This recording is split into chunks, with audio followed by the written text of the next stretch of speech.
Members of our intelligence community testified at a congressional committee today. The big topic, of course, the Russia-Ukraine situation and how it impacts our national security.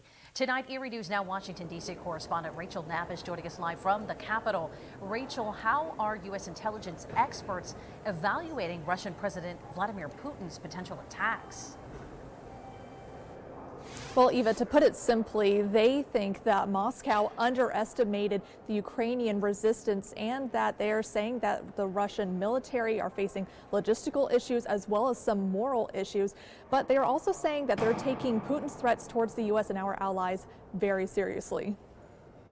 In an annual congressional hearing normally used to assess global threats to the U.S. and our allies, spy agencies say Iran, China, North Korea, and Russia threaten regional, global, and U.S. security the most, but the Ukraine crisis was the focus. The invasion has in fact proceeded consistent with the plan we assessed the Russian military would follow, only they are facing significantly more resistance from the Ukrainians than they expected and encountering serious military shortcomings. Intelligence agencies worry Russian President Vladimir Putin won't back down in Ukraine anytime soon. He's likely to double down and try to grind down the Ukrainian military with no regard for civilian casualties. Intel leaders also added that it was extremely unusual for Putin to publicly announce a heightened nuclear alert if the West and NATO will interfere in Ukraine, something not seen since the 1960s Cold War, which leads to the question, how serious is Putin on using nuclear weapons against the U.S. and our allies?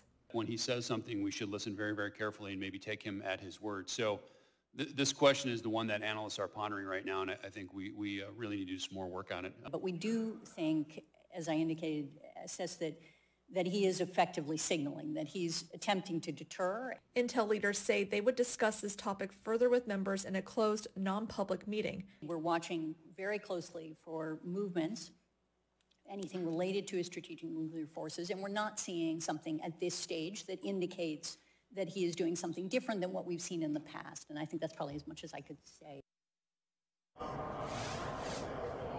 Intel agencies also say that potential aggressors like China and North Korea are looking at this Ukraine situation and seeing how the world and the U.S. is reacting to all of this. Now, this is the same idea that our local congressional members have been telling me for weeks now, worried about China and potentially China stirring the pot with Taiwan. Back to you.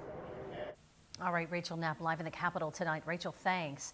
In that intelligence committee earlier today, intel agencies estimate between 2,000 and 4,000 Russian soldiers have been killed during this invasion, but analysts give that estimate low confidence because it's also based in part on information from open sources like media and social media reports.